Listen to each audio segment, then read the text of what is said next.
Welcome back. Growing tensions between Donald Trump and the Republican Party in the final weeks of the presidential campaign.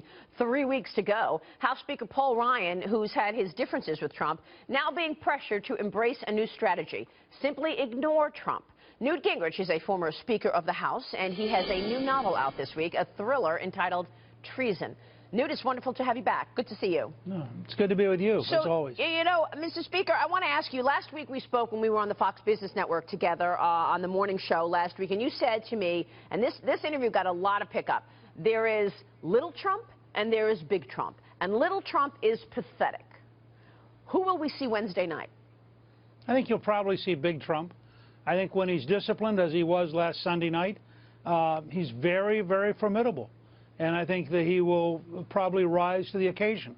I think he gets out there, frankly, with the crowds, and the crowds get all excited, and he gets all excited, and then he goes off script and he says something that would be fine if, you know, he wasn't running for president.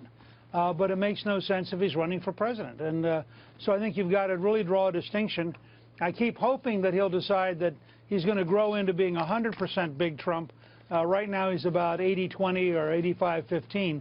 And that last piece of the old private sector, I can say smart alecky things, really undermines his candidacy. It's the #1 reason he's not beating Hillary by 10 or 15 points, is that this particular part of his personality has not matured into being what we want in a president. And I think, you know, his supporters just blow it off because they know he's not a politician. And they prefer having a non-politician rather than the same old corruption is how they see it. Sure. And here's the challenge, Maria.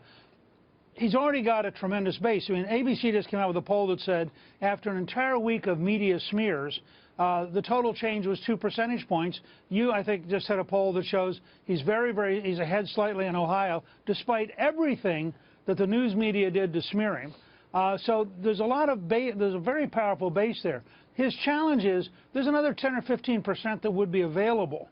I mean, he really would grow as Reagan did in the last weeks of the campaign. Reagan moved suddenly and ended up beating Jimmy Carter by the largest electoral college defeat of any incumbent in American history. That all happened in the last 4 or 5 days of the campaign.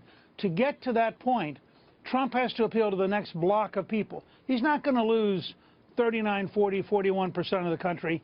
They're with him. They loathe Hillary Clinton. They believe she's totally dishonest.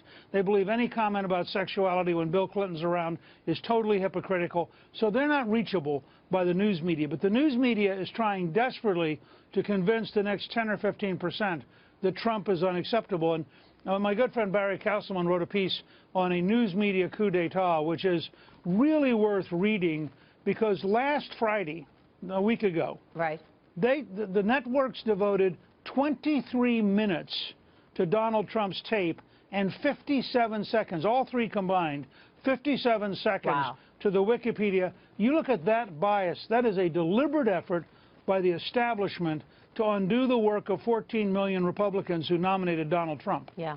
Well, I mean, you make such a great point, and it's true. You know, I was looking at the Washington Post. I think it was the front cover on Friday, and every story was, or virtually every story was a negative story about Trump. Not one story about the WikiLeaks dump on Hillary Clinton on the front cover of the Washington Post.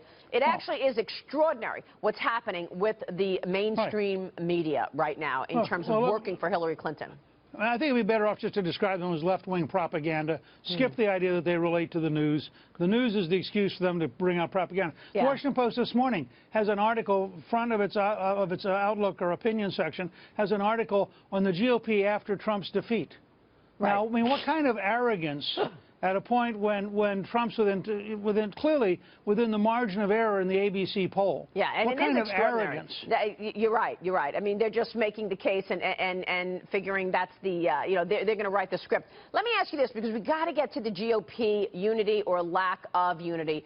Mr. Speaker, what would happen if Paul Ryan were to just turn around and go all in on Trump? What would happen if John Kasich were to turn around and go all in on Trump and bring in their bases? I mean, could they lose the election for Donald Trump? Yeah, the election will be over. I mean, the fact is, the morning that somebody like Ryan, Kasich's a harder sell just because he's, you know, off on his own, but Ryan's a serious institutional leader, and he understands and you'll notice the way he's been doing this. He understands that beating Hillary Clinton is essential to the future health of the United States because she is the most corrupt candidate we have ever nominated for a major office.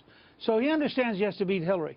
But what he doesn't want his members to do is get all embroiled in trying to defend whatever Trump's latest goofy comment is. And so he's trying to walk a line of saying to them, look, be against Hillary, pick up everything Hillary's doing that's wrong. He himself came out this week with a very strong attack on the Clinton people over their anti-Catholic bigotry.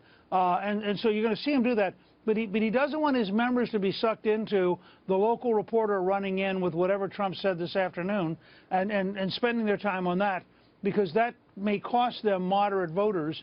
Now, I do think if you look at the ABC poll, the margin difference in part is that Hillary's got about 8% more Democrats for her than Trump has Republicans.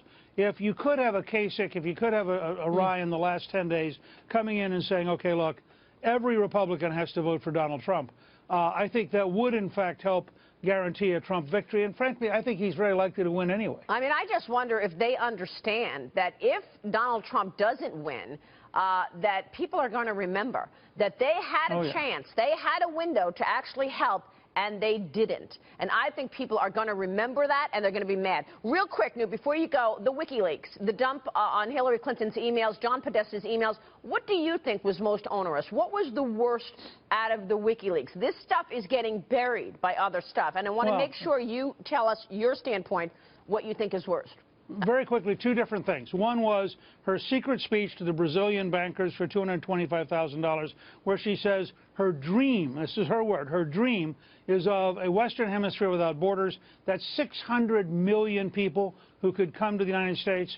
She has no idea what that means. It means MS-13 gangs from El Salvador, Mexican drug dealers, Colombian cocaine dealers. It means, for example, people in Haiti, where they have a $3 a day minimum wage, suddenly saying, gee, I could go to Miami and get $15 an hour? Wow. I mean, it would be unbelievable. The second one, though, I just saw this morning, there's an article which alleges that in the WikiLeaks, the Undersecretary of State attempted to bribe the FBI with additional posts overseas if they would cover up the classification of the emails. If that's true, that is a felony, and he should be prosecuted immediately. That's incredible. Newt Gingrich, always a pleasure. Thank you so much. We so appreciate your time this morning.